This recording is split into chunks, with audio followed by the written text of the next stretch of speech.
Hi,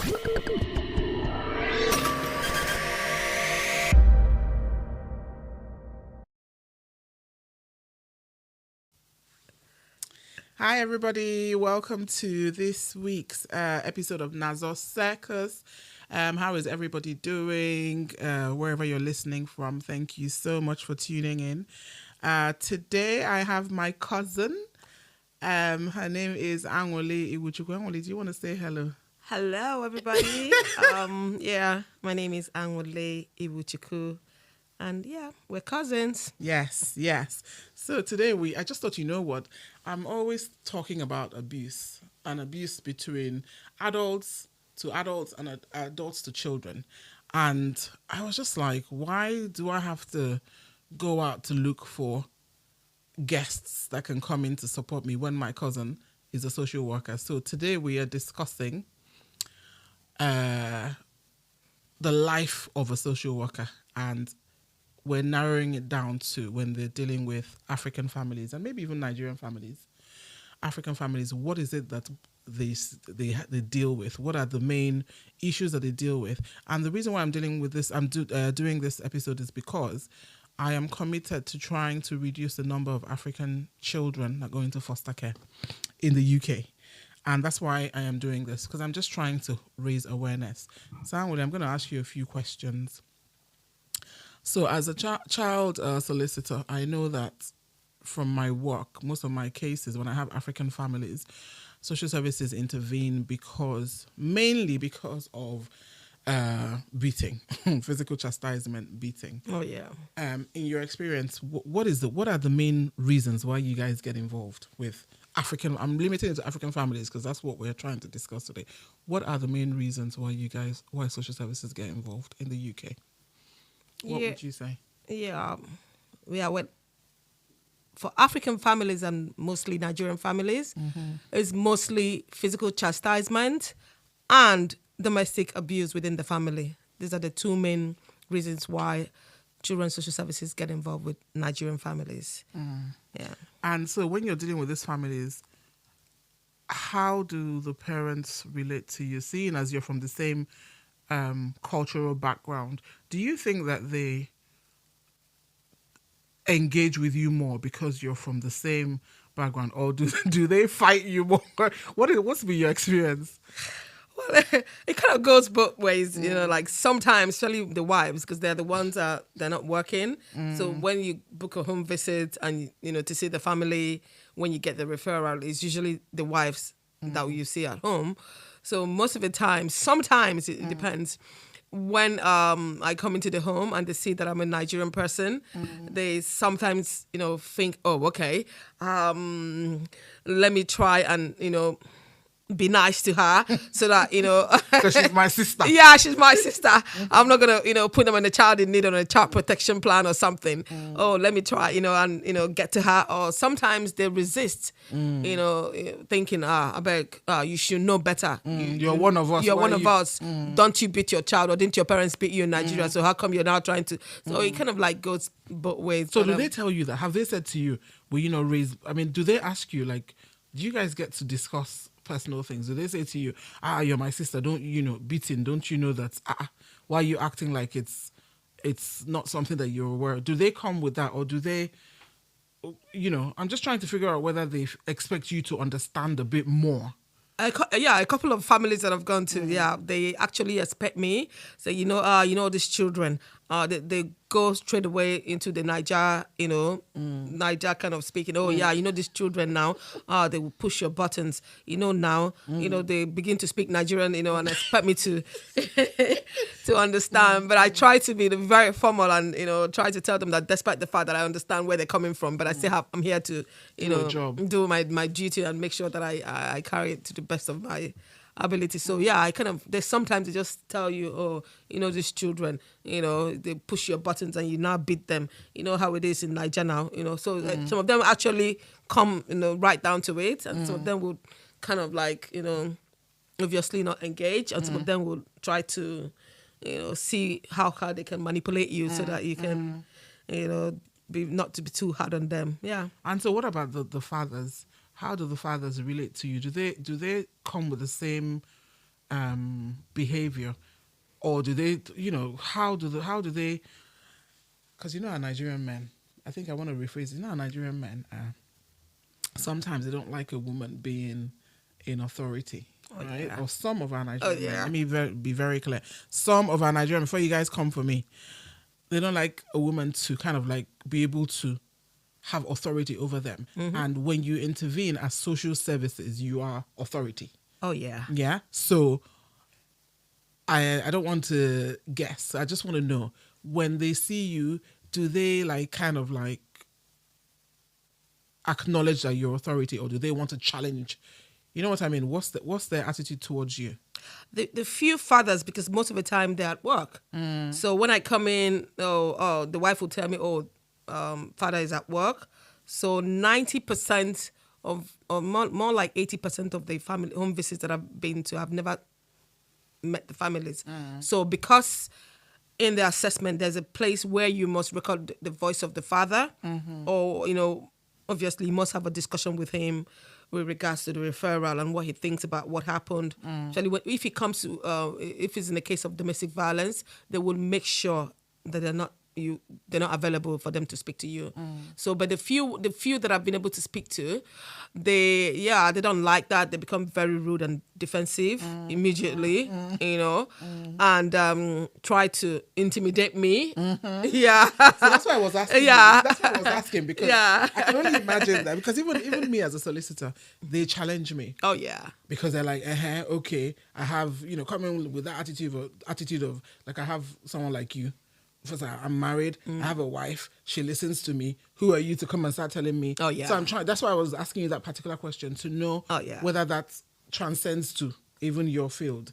So they come across mostly with that. Very, very defensive, and especially when it comes to do with the fact, because if there's a domestic violence referral involved, usually we try to make them go for domestic violence perpetrators course or something. Perpetrators program, so that they can obviously understand how it impacts the children, and how it impacts your wife. Or so then already, I think sometimes the guests, they figure it out that they're going to, and they don't want to do that. So most of the time, they either try to push you off, try not to engage with you at all.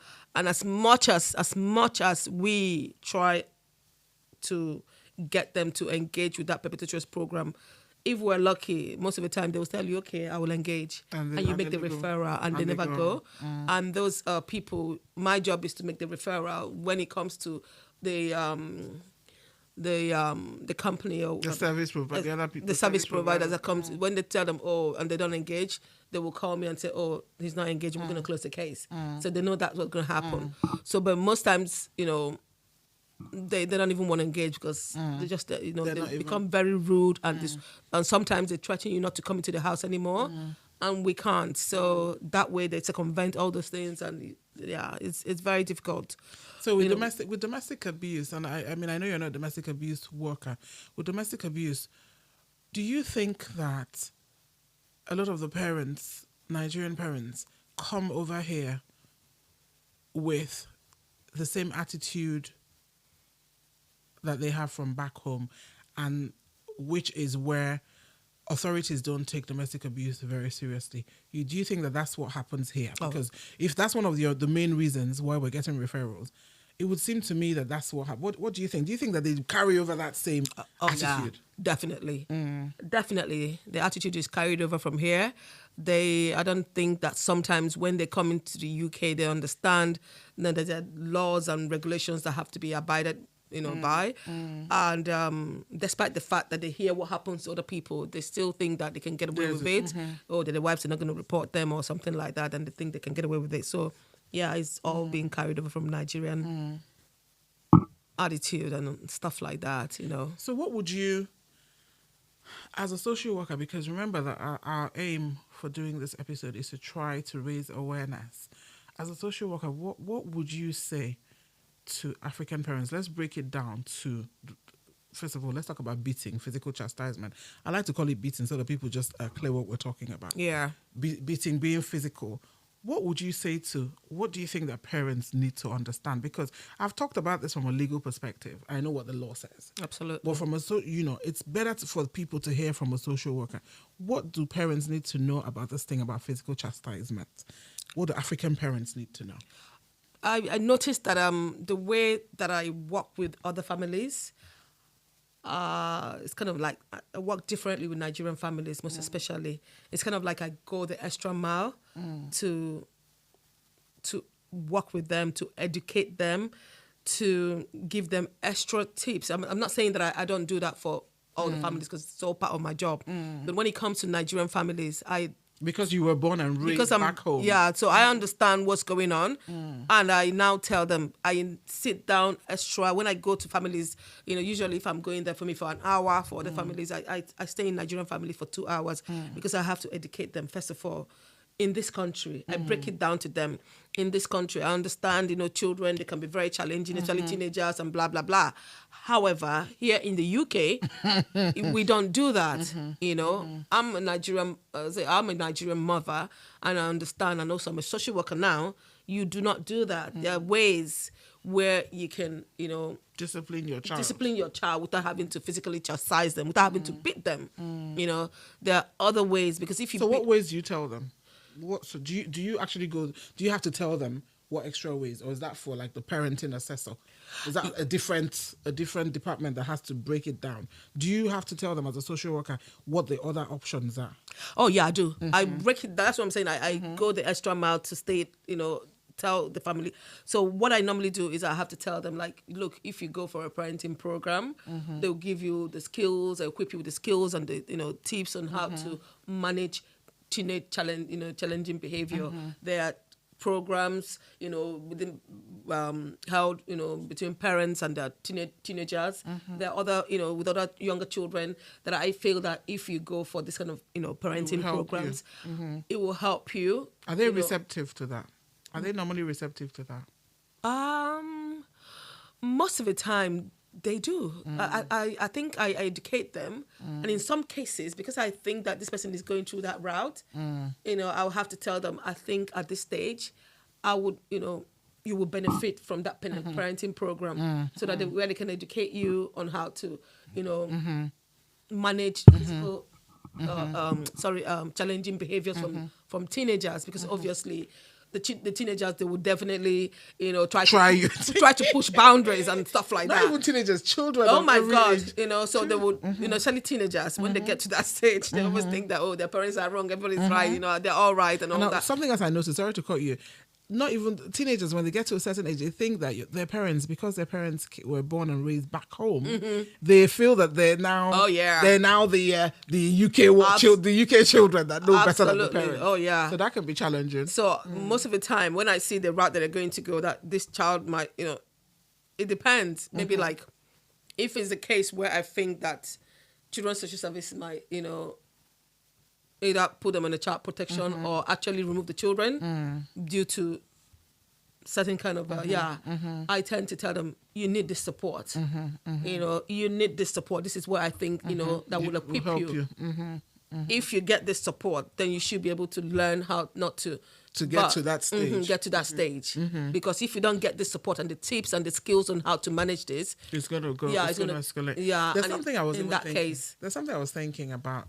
Because I keep talking about physical chastisement, beating, but there's also the verbal abuse. Because, and this is something I'm sure a lot of us experienced growing up, where parents just feel that they can talk to their children. Oh yeah. Anyhow, right? And it's just come to me now as we're talking that I tend to talk about beating, but then there's also the verbal abuse because that's not the only reason why the social services intervene. It's not just because parents hit the children. If a parent is talking to a child in a derogatory way and being threatening and all those, because that's something that a lot of people endured back home and it wasn't a big deal. But here it's a big deal, because sometimes I hear when parents are talking to their children, African parents outside, and I'm like, this is emotional abuse. Oh yeah. So do you have to also talk to them about, I guess that's all part of learning parenting techniques. Yeah. Of correcting children. Okay. So we talked about that one, about physical chastisement, domestic abuse. That one is a big one. Oh, yeah. That one is a big one because I know how many times I've had to go to court to get injunctions because unfortunately a lot of our people, and when I say our people, I mean like Nigerian people, men usually, and some women, we still just don't understand that domestic abuse is a no-no in this country. Mm-hmm. And that's, like you said, that's also one of the reasons why all these children are going into foster care. So in your experience, you said that the men tend to just be threatening. Oh, yeah. What would you suggest if you went into a family home and because there was a referral because of domestic abuse? What is it that you do as a social worker? What do you do apart from the children? Do you make the referrals for the parents to get injunctions? What do you do? What do you mean by injunction? Sorry. Like to go to court and get protective orders for the, like when a non-molestation order. No. So as a social worker, do you do that? Or as a social worker, you just remove the children? Or deal with the children? I don't do the non-molestation. What we do is that when, obviously, if I make, let's say, my local authority use a refuge. Okay. So the refuge referral that I make for them, so when they get contacted there, then they will speak to them. So it's the refuge that would help them deal with all that, anything they need in terms of solicitor or legal advice or actually trying to put them in safe places, in case, obviously, the ones that want to leave. So it's just, my job to do the referral. But I speak to them about, what they want to do, because most of the time we get the referral, the domestic violence usually from the police.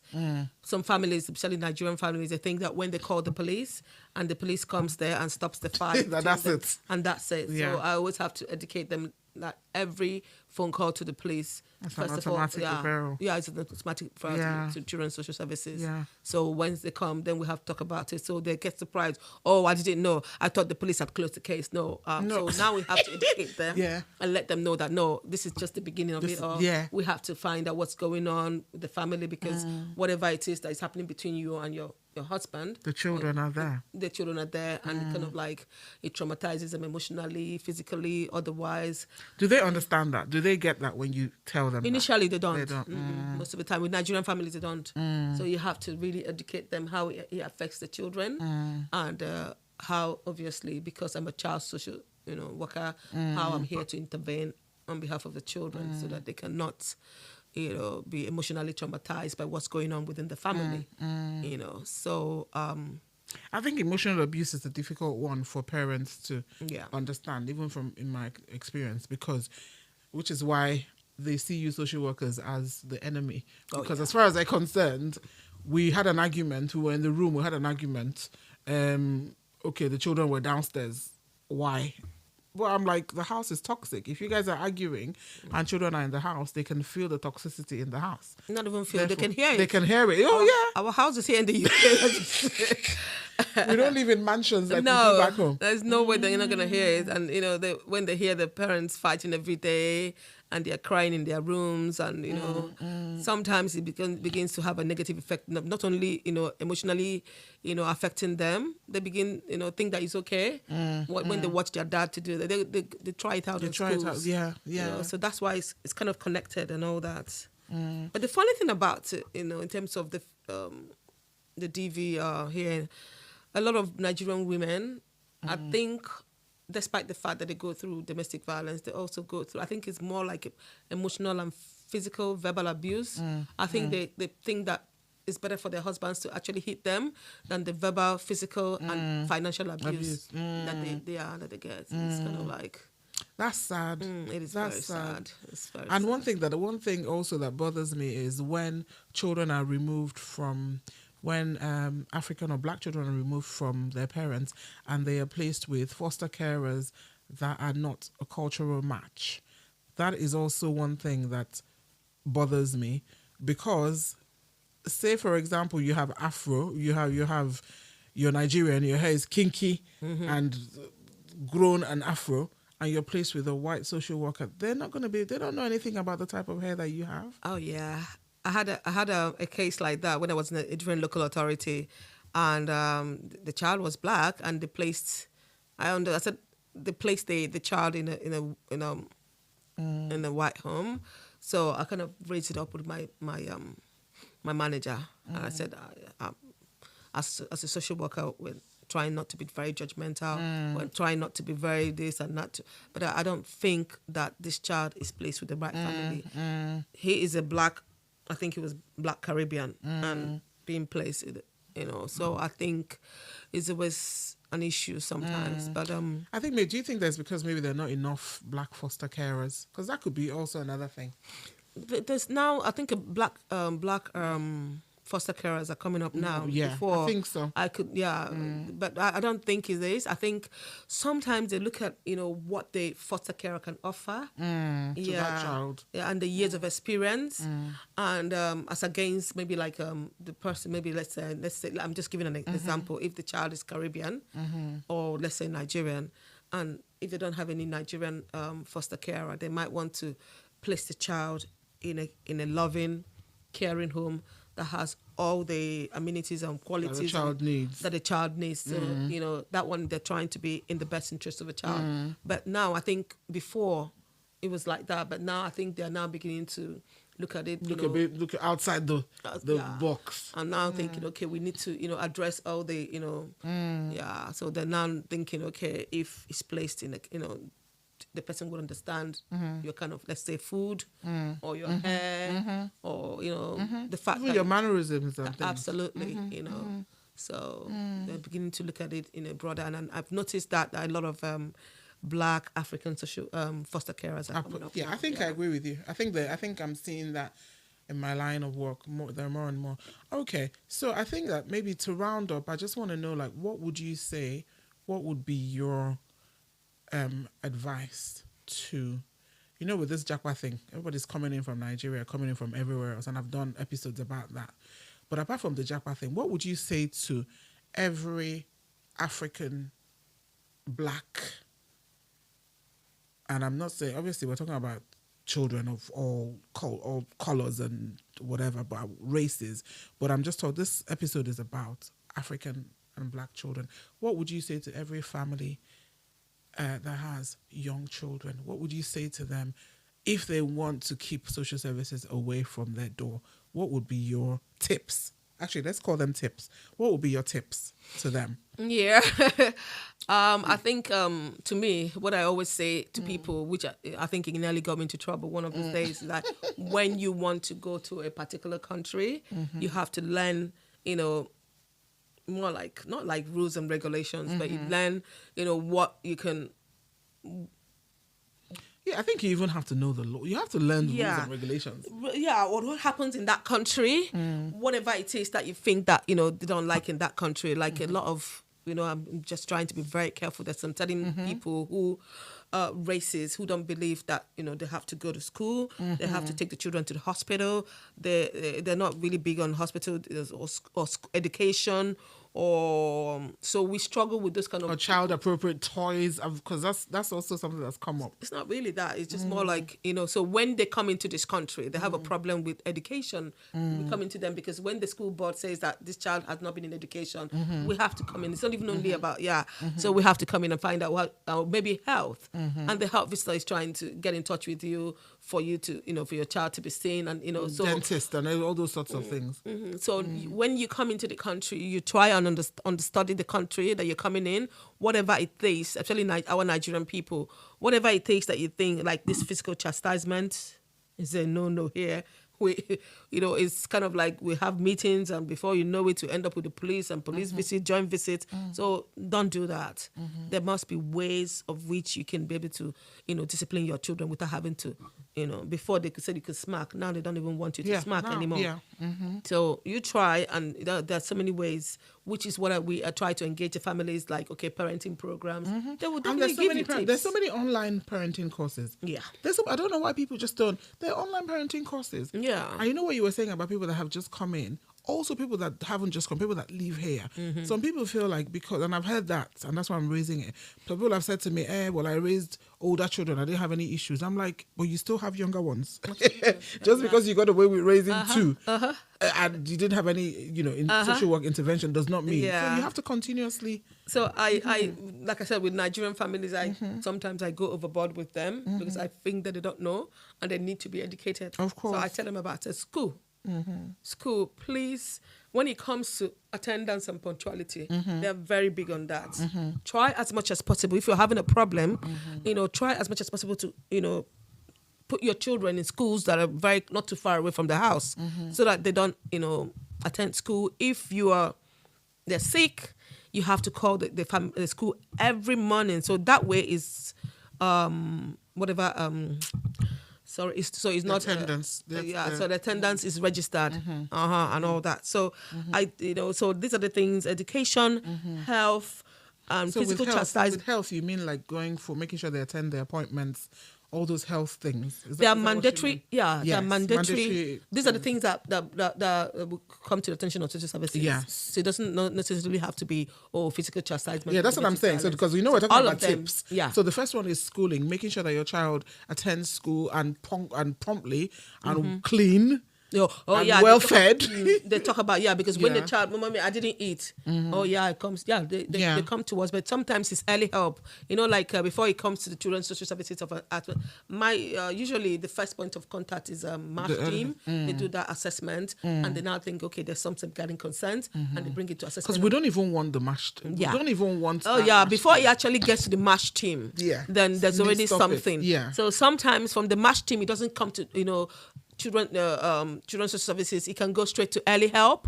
So in that case, early help identifies the fact that, okay, the child is hungry. Why did you not feed your child? So they won't bring them straight to children's social services. So early help can deal with that, making sure that you feed your child. Sometimes they actually even give them free food in school just to make sure, this. So that's those kind of early interventions before it comes to... becomes whatever. So I always educate them as well about, health, making sure, because there are certain things that we need to do, like their dental appointments, eye appointments, and GP, especially GP, when it comes to the children having their immunizations, it comes to attention, and also this other one again, I was just forgetting.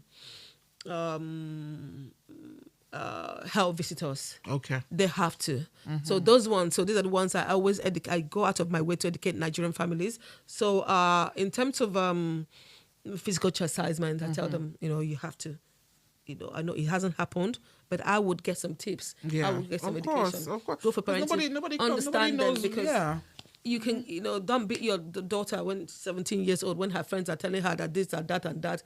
There's no way you're not going to clash. And before you know, bam, you're going to smack her. Yeah. And before you know, she's going to call children's services. Yeah. So I've also, most of the referrals we've gotten, at least last year, in the past 2 years, from Nigerian children.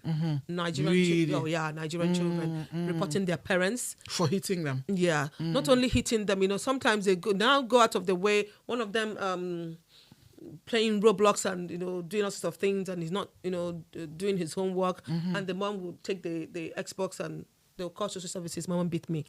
They're making false allegations. Now, are you because serious? they've now tapped into the into the system that if you call social service on your mom, that will be so that's scary. So those ones are I pick you sniff them out quick immediately, and I try to tell them, look, and all that. But so those are the things that try and manage your children, try and go for tips, try not to get to the attention of children's services again, because when you come to our attention again, now it's going to be escalated. So I always give them tips on what to do. I say, in terms of your husband, please, you guys should try as much as possible. I'm not saying that you're not going to have your little argument. Yes, but you have to make sure that the children don't know about it, or if it's outside of the house. Anyhow, we don't want the children to know, because so there's most of these are the tips that I give to them. Just for them to manage so that they don't come to the attention of children's. Because once you guys get involved, it's usually very difficult. It's usually So the extreme, most of the time, I think another thing is that they don't really understand that we're here to support. They think, oh, we're coming here to come and take their children away. So, but if they actually engage, especially the Nigerian parents, they engage and they actually go for those programs. They will see the benefit. They will see, oh, there's a whole lot of benefits. Then you begin to manage your wife and the husband's issues going on. You guys are able to, okay, that's what they taught me during the program. Okay, you know, implement, introduce it into your. Absolutely. It's funny that I have a friend who's a social worker. When her son was younger, the moms found out that she was a social worker. His friends' moms found out that she was a social worker. They stopped inviting her son for parties. Oh yeah, that's how much you guys are hated. The Nigerian community. They stopped inviting the poor boy for parties. It happens to me, yeah, regularly. Really? Are you serious? Because sometimes they want to tell me, oh, what's happening between their husband, and when they remember, I don't want to, because we have a lot of anonymous referrals as well. True. Oh, that we're going to give them address, this. This is happening there. For the local authority to come to their families. But that's affected you as well. I have a neighbor where I used to live before. That man, oh my God, that man beat her. Her partner used to beat her every day. Oh my God, and I was so scared. Her children were growing up 17, 15 and 8, and the man would beat her. If she wants to go to work, he would go and soak her jacket in the water so that she would not go. Oh my God, he did all sorts of horrible things. And I was like, please, you're my friend, and I know that I'm a social worker. I don't want a situation where I might be forced to call services on you. Yeah. You have to leave this man. He's gonna kill you. And these children are watching while every day. So until obviously she took my advice and and acted and saved herself. Yeah, and the children. Or not on the children. Oh my God, the daughter was lashing out, being very rude and disrespectful. Because she was seeing her her parents. And all that. So it has a ripple effect on children most of the time. Yeah. But Nigerian parents don't understand it. No, they don't. They don't understand. And then when the children start misbehaving, they just say the children are acting out. Yeah. But they're not acting out. They've seen so much. Yeah. And this is not. I think it's more difficult for us parents who were raised back home, because you're now trying to merge two cultures, and it's a bit difficult when you come here as an adult to try and unlearn what you've learned. Absolutely. So, but then the downside is our children are being removed. Yeah. And I'm sick and tired of every time I get a new case and I look and it's a Nigerian family, I'm just like, oh my God, why? Oh yeah. And the causes are not usually drugs or alcohol. Those are not the main causes. Nope. Because those ones you can even say, okay, a person is on drugs, maybe they can, whatever. You can not excuse, but you can understand, or they have mental health problems. These are things that people can control. Why can't you learn skills so that you don't have to, you're in a different land, learn what the law says there, learn the techniques. Absolutely. And I think I keep saying this, it's easier now. Children have gadgets that if you seize their gadgets, that is enough discipline. When we're growing up, we didn't have those gadgets. So, do your homework. And if you don't do it, you know what will happen to you. And you get it back. But here, now, there are things that you can use to, discipline the children. Back when we were younger, we didn't have those things. So it was koboko or bomb or smack it or whatever. Or serious telling off. But right now, you don't have to do all those things. Yeah, just remove their Roblox or whatever it is. And then the parents, if your relationship is not working out, go and do what you need to do. Go do your counseling or do whatever you need to do, but leave the children out of it. Otherwise, you're going to lose the children. Yeah. Anuli, it's been so good having you. Sorry, another thing also that I noticed that with the Nigerian mothers, they think that, society is going to blame them if they leave the man. The marriage is not working, it's not working. He's hitting you every day, he's beating you, wants to kill you. Leave him. And you're about to lose your children. So when you tell them to go so that we can actually provide, the support. For them, give them homes, relocate them to a different area. Oh God, what would my mother-in-law say? What would my father-in-law? What would they say? My pastor. Oh yeah. So I don't know. They're not even helping the issues. If only they can actually, but it must break your heart when you have to remove children. Yeah. Oh my God. Of any race. Of any at all. It's really heartbreaking. But it has to be done. Yeah, it has to be done. Well, hopefully people will listen to this, and the ones that want to take It's actually on very extreme cases because when you go to court and you want to remove a child and you want to get interim care order to remove a child, the judge wants to see that you've done A, B, C, D, E. So obviously all that support. So we don't just remove children just like that. Yeah, so you have to give them the support. Maybe that you place them on the child in need, and if it's not working, then you place them on the child protection.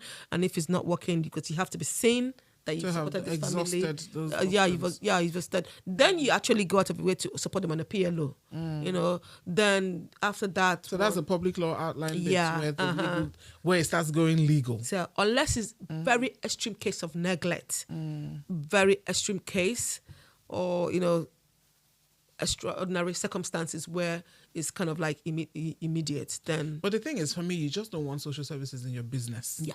Because it's not fun. You guys come announced, unannounced, you do what you need. So the thing is just trying to do all you can so that you do not have social services. Whether your children are removed is a different issue. But just you guys being in the picture. is unsettling enough. Yeah, it is. for anybody, for any parent. I agree with you. And okay, well, let's hope that people actually listen to this podcast and maybe learn one or two things. The ones that want to learn will learn, or share with their friends and their family in the UK, because we're only talking about the UK. Nigeria, I don't know what they do there. But we're talking about the UK. And Anuli, it's been so much fun having you. Do you have any last minute, whatever, or have you exhausted your expertise? No, I haven't. I have loads and loads to talk about. But I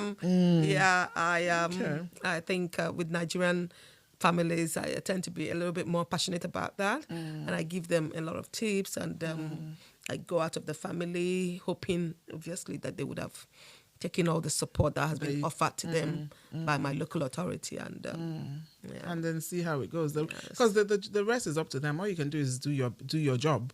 If they don't want to engage or take your advice, then what can you do? Okay, people. Well, we're going to round up today. We're talked out because this thing about children being removed into foster care is ongoing, and to me, the numbers are staggering.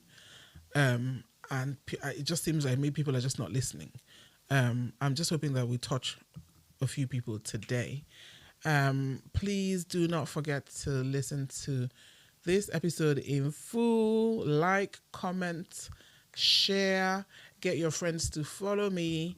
And yeah, thank you so much, everybody. I hope you found this episode very useful. Until next time, I am going to sign out, and I'm going to leave you guys with